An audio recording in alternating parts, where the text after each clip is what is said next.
Okay, so this is making bones. They're not bones, it's going to be made out of wood, so for collection casting. So this is some seasoned wild rose. So I took this out of my garden last year, and what I'm going to do is I'm just taking off the bark with a Stanley knife or craft knife.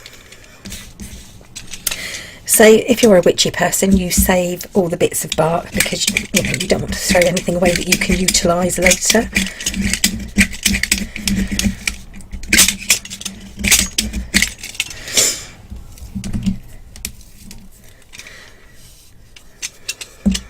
Now I'm only doing this roughly at the moment, it doesn't have to be perfect. Now bear in mind I don't have any specialist tools or anything when I do this, so this is doing it the woman way. No special tools. You know, I'm the kind of person who instead of a hammer has a shoe, and I don't have a screwdriver, I just have a lot of knives. So that's the first thing you want to do. I do, by the way, have my glasses on.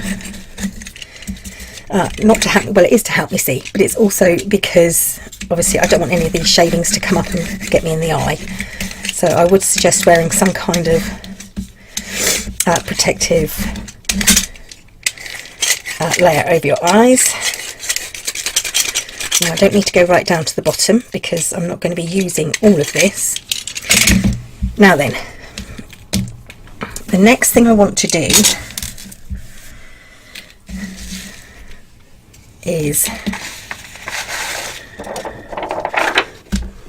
move this bit out of the way for a minute. Move that up. So the next thing I want to do is to measure this.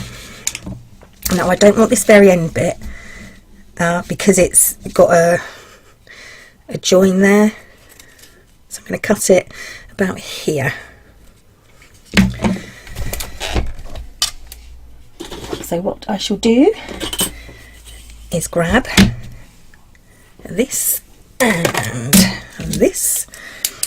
So I'm going to start from my mark here, and I think about 2.5 inches, 2.25 to 2.5 inches is a nice length, so I'm going 2.5 inches. So my next one will be at 5.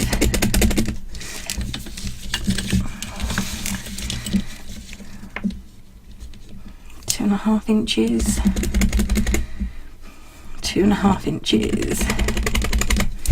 So now I have 4 pieces marked out, so because you need 4 for this.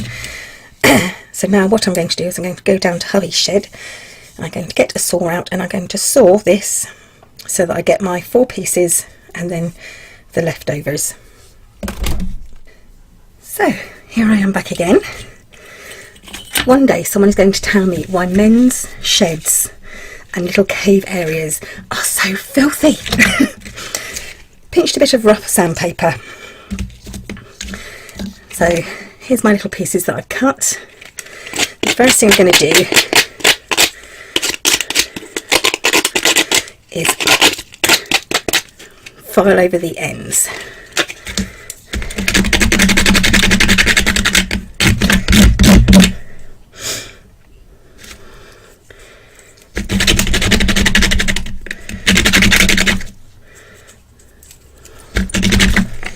And I'm going to do this to all 4, just to smooth it out a little bit. Of course, if you wanted to, you can make these out of polymer clay. If you're a polymer clay aficionado, then by all means use polymer clay. But I don't want them to be all perfect and neat. That's not the idea of this.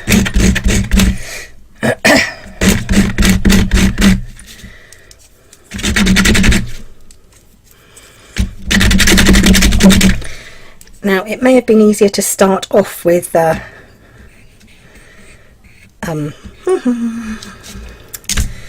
sanding these back a bit. I don't know if I'm going to. I like this effect. Now the next thing I'm going to use is a wood burning tool, a pyrography tool. You don't have to, you can just use a marker pen.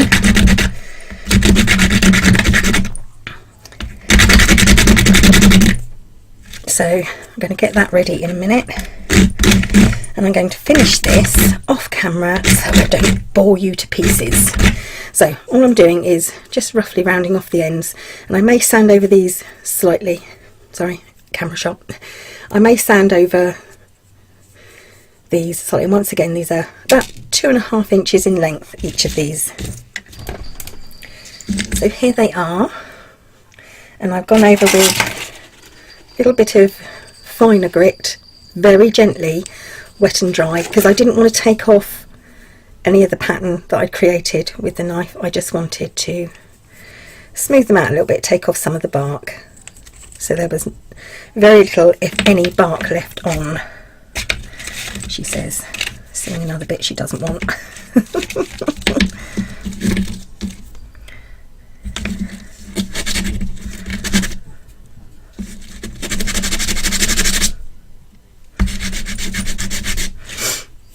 That's better. So they are smooth now. There's nothing's going to catch when I pick them up.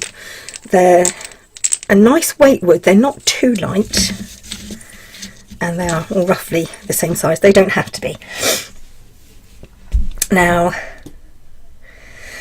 as before, if you're, you can use real bone. You just have to find the right ones. And I'll go through that in a minute. Don't like that there, that's a bit...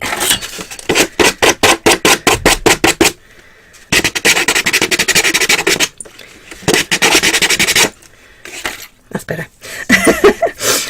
Yeah, you have to find the 4 right bones in the 4 right shapes with the 4 right ends.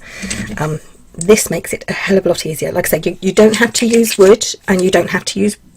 this is wild rose. You can use anything. You could use... like I said, a woman I knew used the limbs from an old toy doll that she had. Worked perfectly for her. So, and you don't have to have 4. 4's how I use it, because this is the method of divination I use. So I'm now going to turn on my pyrographer and show you the next stage. Okay, so I suppose I better show you the pyrography kits you can get. Now this is just 2. This is very much like a soldering iron. You take off the tips by simply unscrewing this tiny screw here and changing the tips. I find these, you have to be a lot more patient with these, but they are a lot cheaper. You can pick up one of these for not much over £5. And you just plug it in and use it. These ones, however, are more expensive. They will cost you upwards of £35, and you get a, I don't think I can show you, but you get one of these. Okay, plug it back in, switch it on, turn it up. When you use these, the end has to be hot but not glowing red. If it's glowing bright red, it's on too high. So this bit is relatively easy. All I'm going to do is I'm going to take each one, right, that's hot enough, and I'm going to, on one of them, quite deeply, I'm going to etch a line, just one line, like so. On the next one, you know what's coming, don't you? I'm going to etch 2 lines. Now, I'm not doing this in the middle, I'm doing this at one end, and that's important because I now have to know that this is what I call the pointing end. Now, you don't have to use lines, you can use dots if you like, or anything you like. A bit of a swirl. I just use lines because they're easier to read. Next one, as you well know, will be 3. You don't have to do them in this order. The reason I like using this tip is because it's very flat. As you can see, it's very, very flat. And it has a point, so I can use the edge to just press into the wood and make my design.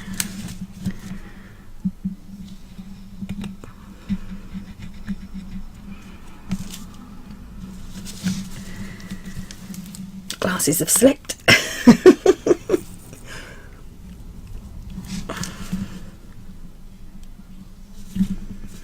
And as you can see, I don't have the most steady of hands, so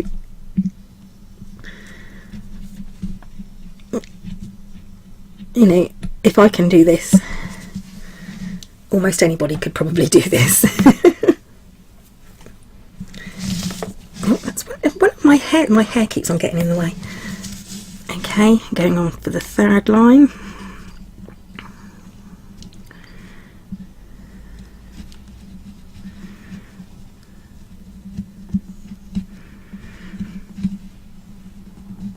Now you don't have to have them at a diagonal, you can have them straight across.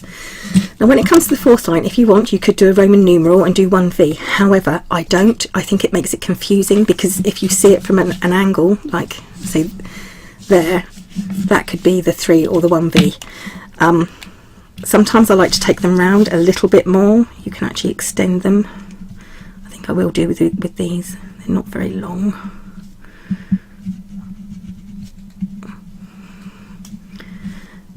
Sometimes you might want to sort of drop them first and see which side they land on. To be honest with these, it's not making much of a difference.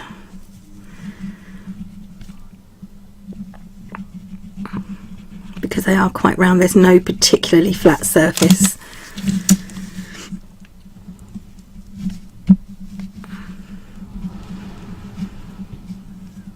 So you can use a soldering iron. For any of you who have got a thread zapper, I've even used a thread zapper for this.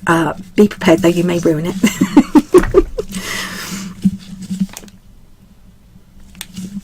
That one does tend to lay there a bit, so I'm going to, like I said, I don't put 1V, I do put 4 lines in.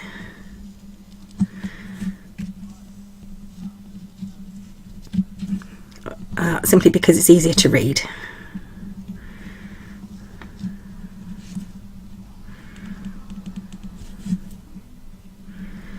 I try to keep them roughly the same distance apart, but like I said, you know, it's not,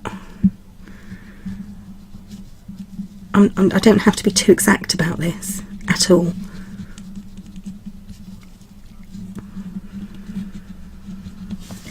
I just have to make it so that I can see it and easily read it and know which is one end from the other, which is, as I said, the reason why I do it at one end rather than do it in the middle. That wood actually smells very, very beautiful as it's burning. It's not doing my lungs any good, but it does smell very, very pretty. There.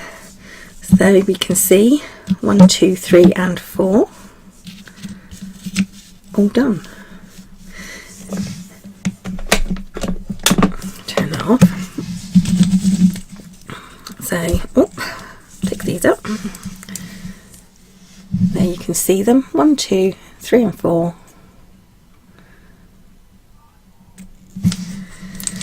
So,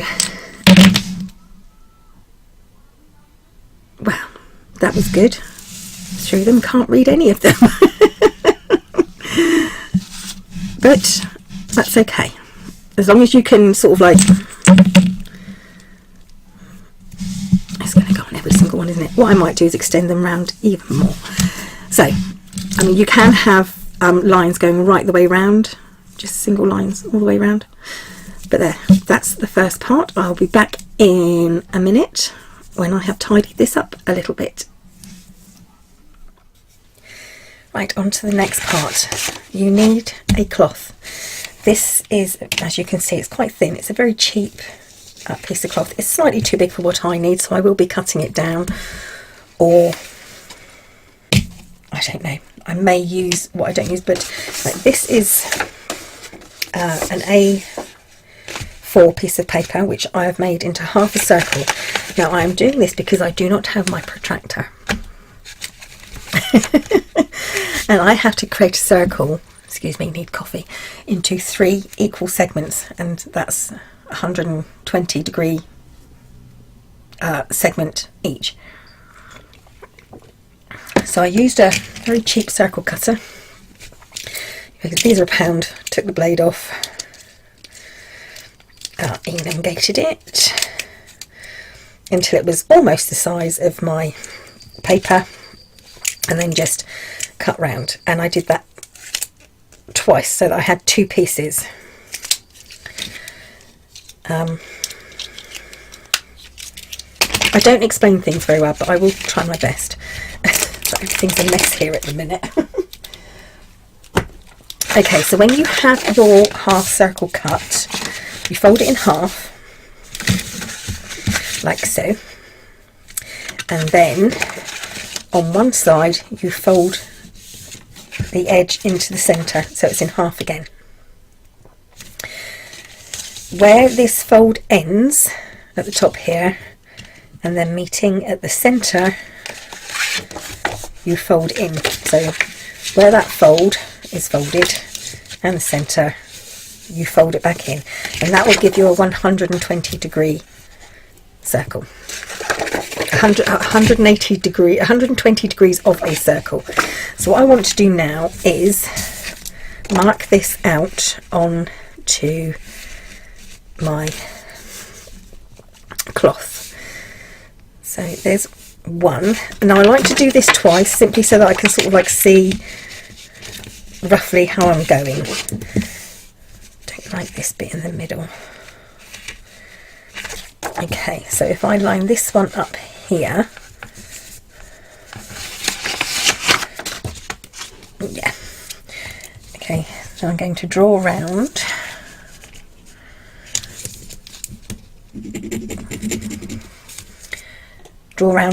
the circle so that I get a full circle in 3 roughly equal segments. So 1, 2, now I want to just make sure that this is going to be equal. So I have to match up from that end to that end and carry on round. So I'm doing this in pen at the moment. You can get fabric paint pens. You could just use paint. If you use acrylic paint and then you wax, it turns this into almost like a leather film material. So I don't know if you can see that very well, but here I have a circle and it's in 1, 2, 3 equal segments. I have a line here, here and here. Now I think I am going to use a permanent marker for this, and I'm going to go very carefully over these lines. And this is basically my casting cloth. Now a lot of people like to cast, especially if they're using real bone, they like to cast on something natural, so either cotton or something that's reed or something that's an animal skin. Like I said, it is cotton, which is why I like it. But if I didn't have cotton and I wanted to use something else, to be honest, I'd just use something else. This is just something that I had. I tend to keep a lot of these. They sell them as altar cloths, and they're not really. They're just sort of like bandanas. So any colour really. Black looks nice if you've got a white or a silver pen you can use. I don't have a silver pen at the moment. Purple looks rather good, but I just thought for this especially it would show up better if I use the red. So there we go. That's the next stage, is making this. So this will be cut down, this, because it's quite a big, like I said, it's 21 inch square, and I only need it to be roughly, I think 14 inch square would be more than enough. Yeah, 14 inch square would be very adequate indeed. So I'll probably cut this down to about 15 and then hem it in roughly. So that's the next thing. I'm going to get my indelible marker and I'm going to go round and finish off so that this is clearly seen, and probably I will then iron it, because I don't have any fabric paint. If I had fabric paint, I would be using fabric paint to put my design on. So here we are, cut down. I haven't tacked it or anything. I'm going to do I think it's called petal embroidery over it. Now I have to decide the designs. Now the way I cast the bones, these 3 sections mean past, present and future, the length of time something may happen, from a very long time, medium in length of time, shorter amount of time, and it's usually represented by mountains, trees and animals. I'm not going to draw all of that. So you have to decide how you're going to represent those 3 things, and quite often the easiest way is to draw 3 things, so 3 circles, 2 circles, 1 circle, and see how that goes for you. Now I did mention bones. I'll show you my bones. So if you're looking for bones to use,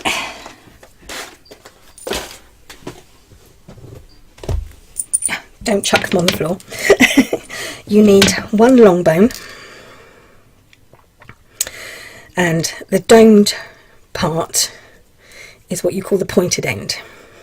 You need 1 short fat bone, so 1 long, 1 fat, 1 short skinny bone and 1 broken bone.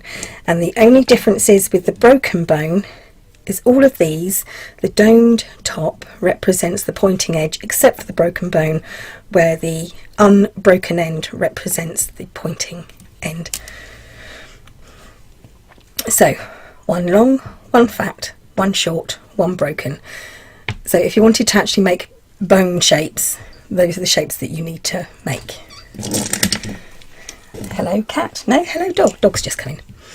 Okay, so now I'm going to decide how I'm going to mark these 1, 2 and 3. I probably just have circles, I think, with a dot in the middle,